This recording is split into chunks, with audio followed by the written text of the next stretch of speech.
The return of the fallen. The Vega sector had been quiet for 300 years. Admiral Krikstar of the Galactic Confederation stood on the command deck of the battleship Eternal Dominion, his forearms clasped behind his chitinous back. The stars glittered peacefully through the viewport, a testament to the Confederation's iron grip on this corner of the galaxy. Status report. Krikstar commanded, his compound eyes scanning the bridge displays. All sectors clear. Admiral. Lieutenant Velmora responded, her tentacles dancing across the control panel. Standard patrol patterns show no. Wait. Her voice caught. I'm detecting an anomaly. Specify. Unknown energy signature. Sector 7G. It's unlike anything in our databases. Krikstar's mandibles clicked. A nervous habit he'd developed over centuries of service. Put it on main display. The holographic projection materialized in the center of the bridge. Where space should have been empty, something rippled. Not quite matter, not quite energy. It pulsed with an otherworldly rhythm, like a heartbeat from another dimension. Analysis. Krikstar demanded. Impossible readings, sir. The anomaly appears to be phasing, existing in multiple quantum states simultaneously. Before Krikstar could respond, the anomaly exploded into brilliance. When the light faded, a ship hung in space where nothing had been moments before. But calling it a ship seemed inadequate. It was a nightmare given form, angular and twisted. Its hull seemed to shift and flow like liquid shadow. Red lights pulsed along its surface in patterns that hurt to look at directly. By the Seven Suns, whispered Commander Thexel, the Zethurian third in command. What is that thing? Shields up. All weapons online. Krikstar barked. Hail that vessel immediately. The communications officer worked frantically. No response on any frequency, Admiral. It's like they're not even receiving. No, wait. They're scanning us. Scanning? With what? Our sensors detect no active. The lights on the bridge flickered. Then, impossibly, a voice spoke directly into their minds. Not through speakers, not through translators. It bypassed all technology and carved itself into their consciousness. You thought we were gone. You thought you had won. Every being on the bridge recoiled. The voice was cold, ancient, filled with a fury that had festered for centuries. Who dares violate the Confederation's mental space protocols? Krikstar roared, though fear crept into his voice. The ship moved. Not with engines, at least none they could detect. It simply shifted position, appearing closer in the blink of an eye. The Confederation's sensors screamed warnings about impossible acceleration, about physics being violated. Admiral. Veltmora's voice cracked with panic. I'm detecting biological signatures aboard that vessel. They're human. The bridge fell silent. Humans had been extinct for 3 centuries, wiped out during the Great Purification, when they'd refused to submit to Confederation rule. Their homeworld had been reduced to cosmic dust, their colonies systematically eliminated. The galaxy had moved on, forgetting the troublesome species that had dared to dream too big. Impossible, Krikstar said, but his voice lacked conviction. Scan again. Confirmed, sir. Human DNA patterns, but altered, evolved. The phantom ship pulsed once, and suddenly every screen on the bridge displayed the same image. A woman in black armor, her face pale and scarred, her eyes burning with an inner fire that seemed to pierce through the display. I am Captain Maria Volkov of the Terran Revenant Fleet, she said, speaking aloud this time. 300 years ago, you tried to exterminate us. You failed. Krikstar struggled to maintain composure. Captain Volkov, you are in violation of Confederation space. Stand down immediately or... Volkov laughed. It was not a pleasant sound. Or what? You'll destroy us. Like you destroyed Earth. Like you hunted our colonies. She leaned forward. We've been watching, Admiral. Learning. Evolving. While you grew fat and complacent, we grew strong in the darkness between stars. Fire warning shots, Krixtar ordered. "Show them the might of the Confederation." The Eternal Dominion's weapons fired. Plasma bolts and antimatter torpedoes streaked toward the human vessel. They hit. Nothing. The ship wasn't there anymore. It had phased out of normal spacetime. Existing in a quantum state, the Confederation's weapons couldn't touch. "Your technology is obsolete," Volkov's voice echoed through the bridge. "While you celebrated our extinction, we found something in the void. Something that changed us, made us more than human." The Phantom ship reappeared, this time on the other side of the Confederation fleet. Then it was in 3 places at once. Then 7. Each image was solid, real, defying everything the aliens knew about physics. "We call it quantum phase technology," Volkov explained, her image still dominating their screens. "We don't just bend space-time. We exist outside it. Your weapons, your shields, your sensors, all useless against ghosts." "What do you want?" Krixtar asked, abandoning pretense. Fear had crept into his voice. "Justice," Volkov replied. "For 3 billion human lives. For a world turned to ash. For children who never got to see the stars." Her eyes narrowed. "We want the truth revealed. We want the galaxy to know what really happened during the Great Purification. The humans were aggressors." Krixtar protested. "They refused to join the Confederation, threatened our peace." "Lies." The word cut through his protest like a blade. "We have the records, Admiral. The real records. How the Confederation feared human innovation. How you decided we were too dangerous to exist. How you manufactured the crisis that justified our extermination."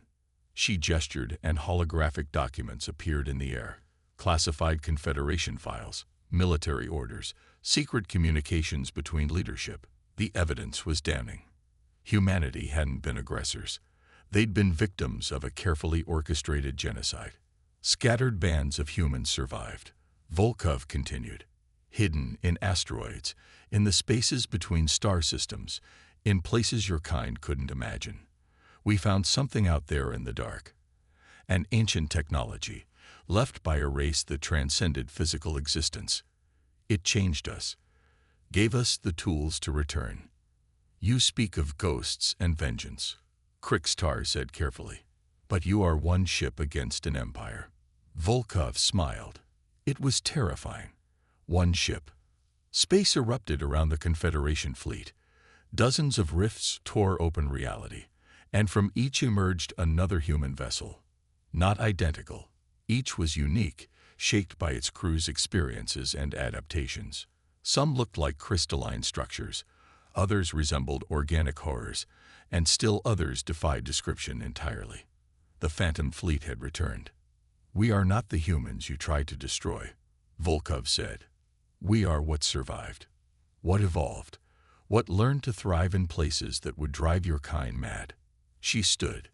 "And we are here to collect a debt." Krixtar watched his tactical display fill with enemy contacts. Ships that shouldn't exist, crewed by a species that should be extinct, using technology that violated every known law of physics. The Confederation had ruled for 1,000 years. In that moment, he knew their time was ending. "What happens now?" he asked quietly. "Now," Volkov's eyes gleamed. "Now the galaxy learns the truth. And then we discuss terms." The Phantom fleet hung in space like angels of judgment, and the Confederation's mighty armada suddenly looked very, very small. Justice from the stars. The Confederation Council chamber on Centauri Prime had never seen such chaos. Representatives from 100 worlds shouted over each other, tentacles waving, wings fluttering, energy fields crackling with agitation. At the center of it all stood Captain Maria Volkov, flanked by 2 other humans in their liquid black armor. "Order, order." Supreme Chancellor Zixthida slammed her ceremonial staff against the floor. The Andromedan matriarch's bioluminescent skin flickered with frustration. "The human representative has the floor." Volkov stepped forward, her boots clicking against the crystal floor. Behind her, Holographic displays showed the Phantom Fleet positioned at key points throughout Confederation space, not attacking, just waiting. 300 years ago, she began, her voice carrying to every corner of the vast chamber. This council voted to exterminate humanity, not because we were aggressors, not because we threatened peace, but because we asked questions, because we innovated too quickly, because we dared to dream of a galaxy where species were equals, not subjects. Lies and propaganda, shouted Counselor Vrexmar of the Saurian hegemony.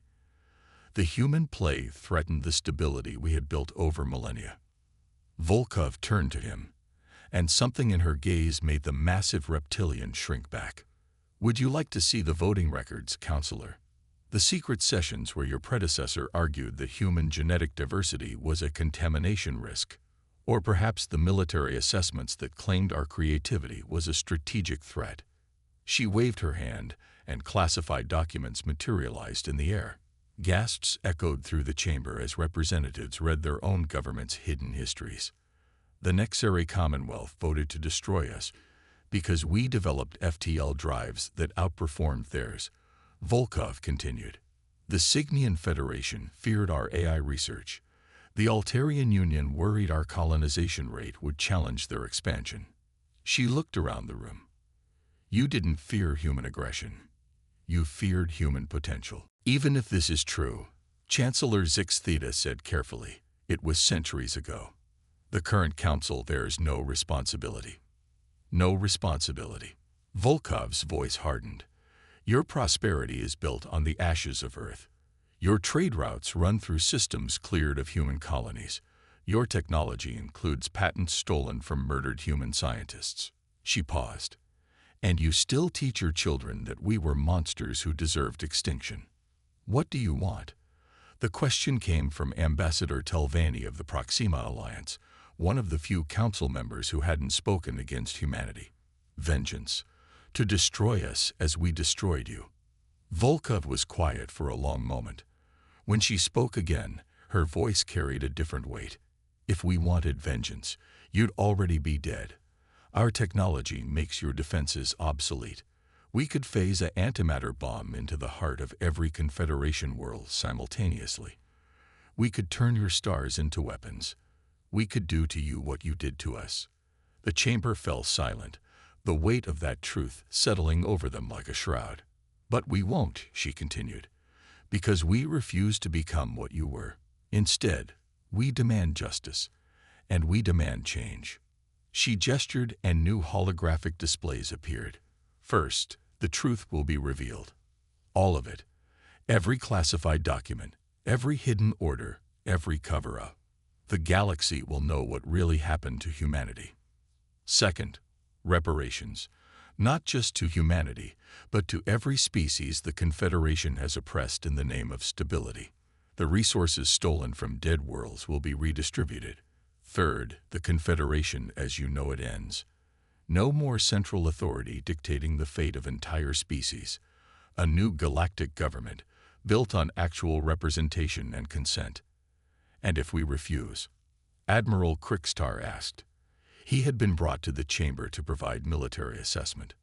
Volkov looked at him directly. Then we reveal something else we found in the dark places between stars. The ones who left the technology that changed us. They're not gone. They're watching. Waiting. They have their own opinions about species that commit genocide. The implications hung in the air like a blade. Humanity hadn't just survived and evolved. They'd made contact with something far older and more powerful than anything the Confederation had imagined. Chancellor Zix Theta leaned forward. You speak of justice, yet you threaten us with power beyond comprehension. How does that make you different from us? Because we're giving you a choice, Volkov replied. We're offering you the chance to evolve, as we were forced to become better than what you are. The Confederation's way. Rule through fear, growth through oppression. It's a dead end. We've seen civilizations rise and fall in the void. We've learned from races that transcended physical existence. There's another way. And what of humanity? Asked Telvanni. Will you rejoin Galactic society? For the first time, Volkov smiled, a genuine expression, not the cold thing she'd worn before. We've changed too much to simply return. But we can coexist. We can guide. We can protect. She looked around the chamber. The old humans are gone. We are something new. Call us Watchers. Call us Guardians. Call us the bridge between what you are and what you could become. The debate raged for hours. Some species threatened war. Others called for immediate surrender. But gradually, inexorably, the tide turned. The evidence was too damning. The humans' technological superiority too obvious. And perhaps most importantly, the offer of transformation instead of destruction too tempting. It was Telvanni who finally spoke the words that would reshape the galaxy. The Proxima Alliance accepts the human terms. We choose evolution over extinction. One by one, other voices joined. Not all. Some species would fight to the bitter end. But enough. The Confederation was crumbling, and something new was taking its place. Days later, Volkov stood on the observation deck of the Revenant's Hope, watching Confederation ships power down their weapons across the sector. Beside her, Commander Jacob Chen stared out at the stars. "Think we did the right thing?" he asked, offering them mercy. Volkov was quiet for a moment. "We became something more than human out there in the dark," she finally said. "But we kept the best parts of what we were. Compassion, hope, the belief that anyone can change." She turned to him. "They tried to destroy us because they feared what we might become. Instead, they created exactly what they feared, and something better. And now we guide them, protect them from themselves, help them find what we found." Chen nodded. "The Watchers in the void. Until they don't need watching anymore," Volkov agreed. She touched the glass, looking out at the stars that had once been denied to humanity. However long that takes. Above them, the Phantom Fleet shimmered in and out of phase, no longer weapons of war but shepherds of a new age. The humans had returned not as conquerors, but as teachers. Not as the dead seeking vengeance, but as the evolved offering transformation. The galaxy would never be the same, and perhaps for the first time in millennia, that was exactly what it needed. In the deep spaces between stars, ancient intelligences watched and approved. The experiment continued. The children were learning. And in the quantum foam, where reality became possibility, the ghosts of Earth smiled.